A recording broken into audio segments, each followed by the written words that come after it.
You're listening to the Culips English podcast. To download the study guide for this episode, which includes the transcript, detailed vocabulary explanations, real-world examples, and a quiz, visit our website, culips.com. Culips.com.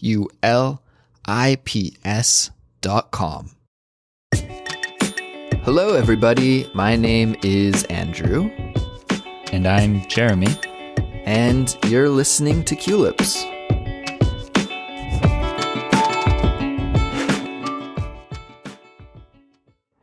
Hi, everyone. Welcome back to Culips. Today we're doing a Chatterbox episode. And if you don't know what this is, it is the Culips series where we have completely natural English conversations and we let you listen in.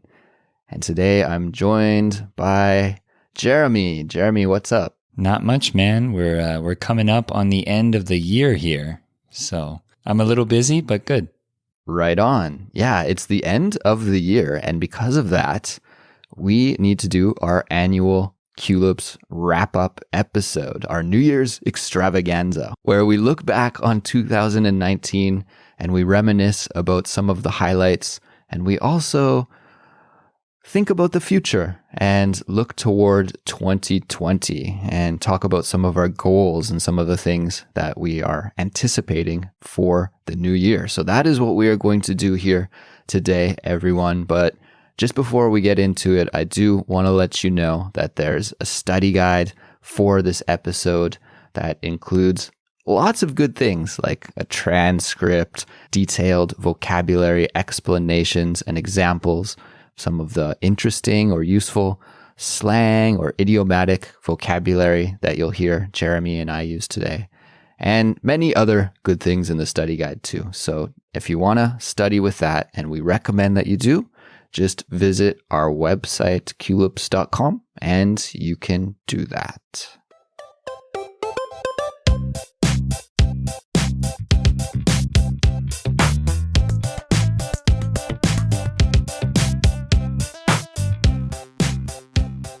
You know, the end of the year is always a time when people reflect on the year past and what they did that year, how it went, and they also start thinking about the next year. So it's sort of a time of transition, closing one chapter and opening a new one.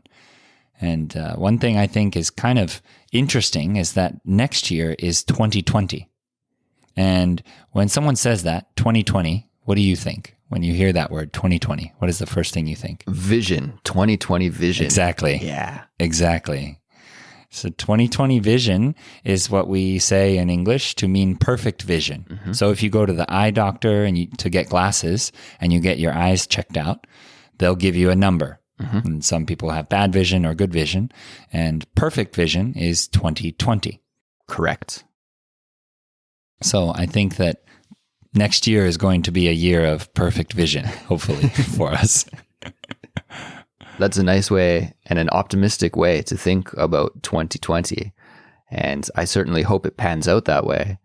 It is also the year of the rat, according to the Chinese zodiac calendar, I guess we would say. Mm-hmm. And I was born in 1984, so I was born in the year of the rat. So it's nice. Kind of full circle. And it's also the start and the end of a decade, right? Mm-hmm. A decade is a cycle of 10 years. So this doesn't come around too often.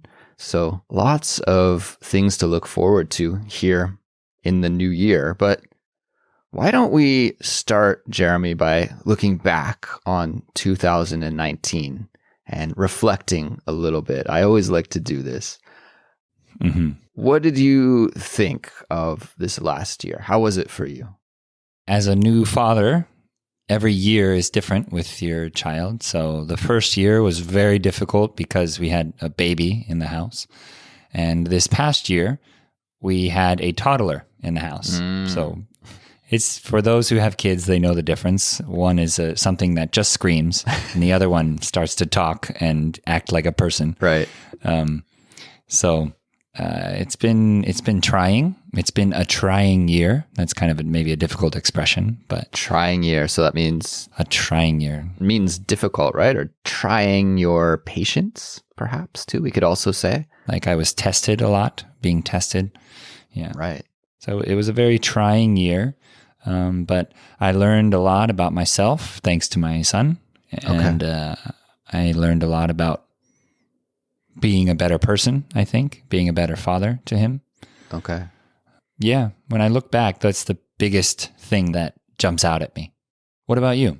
My year was a year that had a lot of firsts, a lot of new starts, because at the end of last year, I moved from Gwangju in the southern part of South Korea up to Seoul. So I left my old job and started a new job. So it was definitely an adjustment, meeting, a new team. I'm working with a whole bunch of new people, working with new students, have a new apartment, a new neighborhood. So a lot of firsts. And this happened at the start of the year. So it's almost been a complete year now that I've been in Seoul. Wow. So yeah, a year of adjustment, a year of change for me. You also ran your first marathon this year. That was another first, right? Yeah.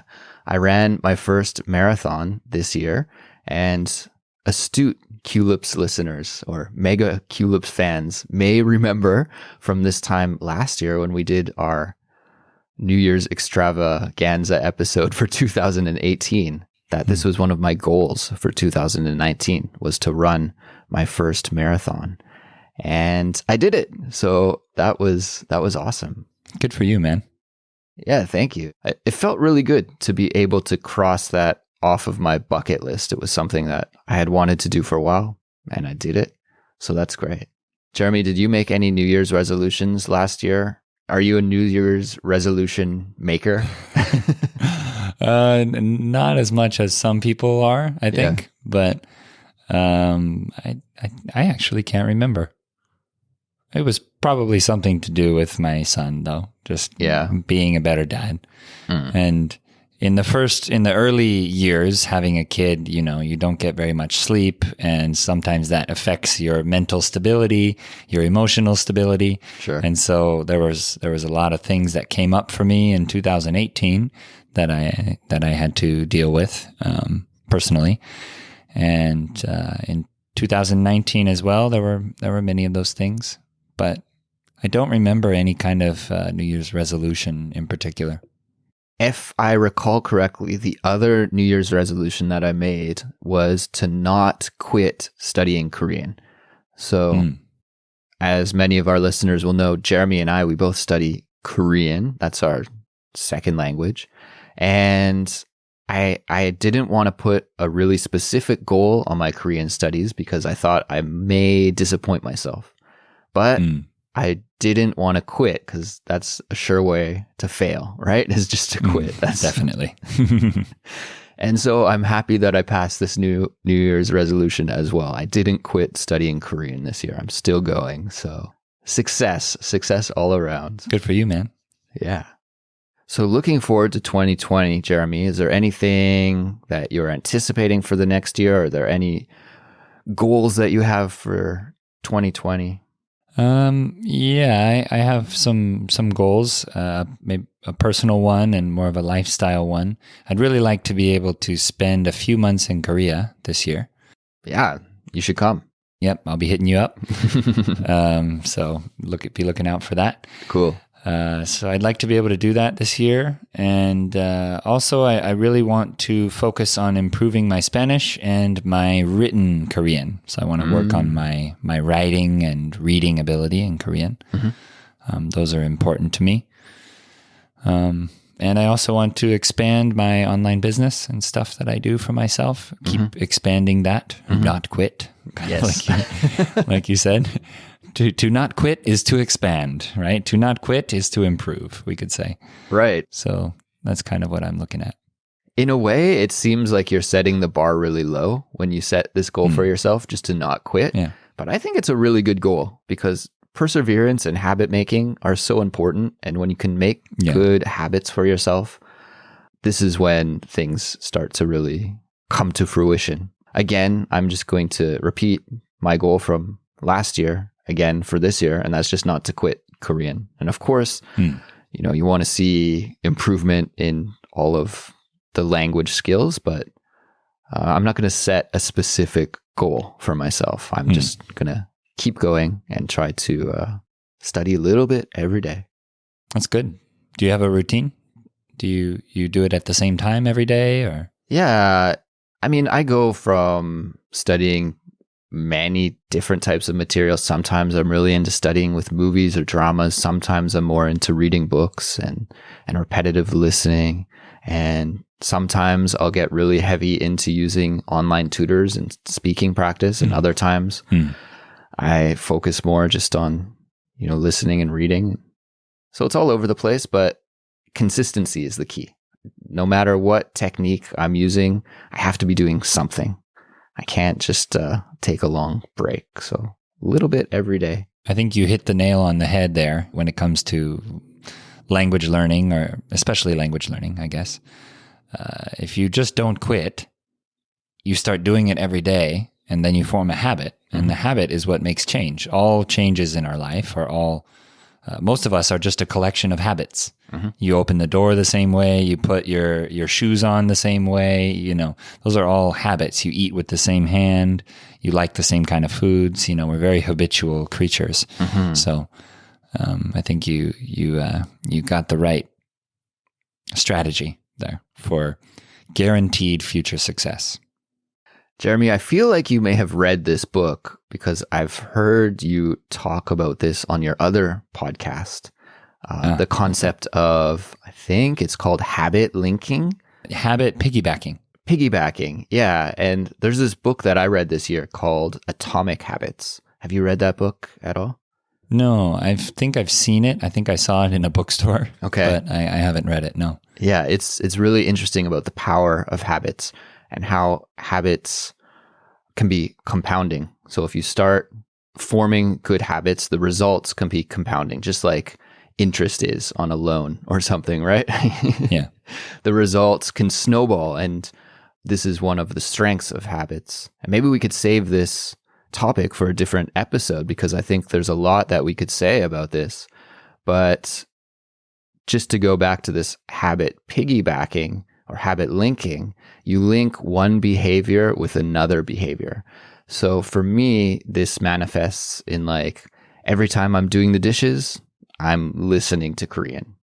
Or every time I'm sweeping my floor, I'm listening to Korean, right? So you're like tying these two things together, and it's been a really useful way for me to study the last year. Yeah, after a few times of doing it, you don't have to think anymore. It's just automatic. You're like, oh, I got to do the dishes, and you start automatically looking for your headphones. Yep. Yep. So that's great. That's what you want. But it's hard to get there. It's not easy. Yeah, it's not super easy. It's not also that difficult if you are just a little bit disciplined, but you can't be lazy, right? You got to really sort of slap yourself on the wrist if you're being lazy. Yes. I call it the no matter what mindset. No matter what. You have to be in the mindset no matter what. I'll die if I don't do this. You act like it's life or death, or you think like it's life or death. And if you have that mindset, then it's a little easier. There's no choice, right? Right. Yeah. Yeah, that's a good way to phrase it. I like that. I'm trying to think if I have any other goals. In terms of running, I think I want to step it up just a little bit. So I did a marathon last year, and it was a good experience. I'm going to try and do another one, maybe one more road marathon, but I'd also like to try an ultra marathon. And nice, dude. For those who don't know what an ultra marathon is, that is anything over 50 kilometers, I think, is classified as an ultra marathon. There are tons of different options. There's some people who I think just have different brains than regular people, different bodies, who like to run like 250-mile marathons or something crazy like this, right? I'm not going to do this. I think I'm going to start small, maybe 50 kilometers. There's a race that I'm looking at in April that's 50 kilometers, and I may try and do that. And if I don't do it in April, then I'll wait until the fall, maybe do it in October, something like this. Well, now it's recorded on a podcast and it's going to be out there, so you better do it. I think that's why I followed through and ran this marathon this year, is because last year I said I was going to do it on the podcast. So there you go. Accountability. Accountability. It works. And so I'm going to put you on the spot, Jeremy, and ask you if you have any goals for 2020, because maybe if you say them publicly here, you'll be forced to do them. Okay. I have two that I'll put on the record. Okay. Two. One is to do yoga every day, specifically to do something called sun salutation, or Surya Namaskar, as it's called, sun salutation. Okay. Anyone who does yoga knows that. It's like the basic thing that everyone does. Salutation is like a greeting, right? So I imagine this would be kind of greeting the sun in the morning. It's a morning yoga routine or something? Yes, that's the idea. It's probably one of the oldest sequences, and every class has some element of this sun salutation in there. It's okay. Almost every yoga class does. Okay. So that's one. Do it every day. But like you said, I don't want to set the bar super high, like 1 hour or 2 hours. I'm just going to do something every day, some sort of yoga sequence every day, sun salutations. And the other one is I am going to get the highest level on the TOPIK test, the Korean language ability test. Nice. I'm going to get a 6 this year. 6 is the highest. Nice. I like that mindset. Not, I'm going to try to. It's, I'm going to. It's all about mindset, right? I got close a couple years ago, and then I took it again last year, and I got worse than the year before because I didn't study at all. So this year I'm going to take it more seriously. And next year when we do this, if you and I record this episode together, we'll recap and tell everyone how it goes or how it went. Can I ask why you want to take it? For me, there's no reason to. I understand like a lot of people write the IELTS test and the TOEIC test in English because they need it for getting into university or for their job or something like this. There's a lot of reasons why people do standardized tests in English, but there's no incentive for us to do it in Korean. Is it just a personal challenge? Is that why you're going to take it? Why did you run a marathon? Personal challenge. That's kind of how it feels for me. It's a marathon of the mind. Okay. It's a very hard test. Yeah, it's not easy. It gets progressively more and more difficult. The last questions are, a full page of text on some very obscure topic I've never usually seen before. So it's very trying. It's a very trying test. And for that reason, I want to, flex my Korean muscles a bit and make them stronger. Nice. And I don't know, there might be something in the future that I decide to do and they'll say, oh, well, you need a TOPIK score for that. And I say, oh, I got one. Perfect. So yeah, maybe coming back to Korea and spending more time there, hanging out with you and stuff. Good luck with the TOPIK. Let me know how it goes because I won't be writing it. Yeah. Oh, maybe. You never know. You never know. Never say never. And Jeremy, I think we'll wrap it up here. But before I do, I guess I should talk a little bit about our Culips goals for the new year. Good one. So over the course of 2019, we've worked hard to try and make the best study materials for learning English on the internet and to support you and be there right beside you on your English learning journey. Now, if we look back at 2019, we did some awesome things here at Culips. We added 3 new series. Speakeasy, which focuses on pronunciation. Jeremy's own series, Jeremy's English Tips, where he teaches you how to learn English efficiently. And my series, the Culips Fluency Files, which is a special bonus for all of our paid Culips members. And we did some live streams on social media too, and we're planning to do more of those soon as well. So stay tuned for that. We also added Cassie to the Culips team, and we'll be meeting her often next year too. We added a lot of awesome upgrades to our website, culips.com, to make it a user-friendly and exciting place to study English. And finally, this year, we produced more English lessons and more episodes than we ever have in one single year. So this was truly a groundbreaking year for us here at Culips.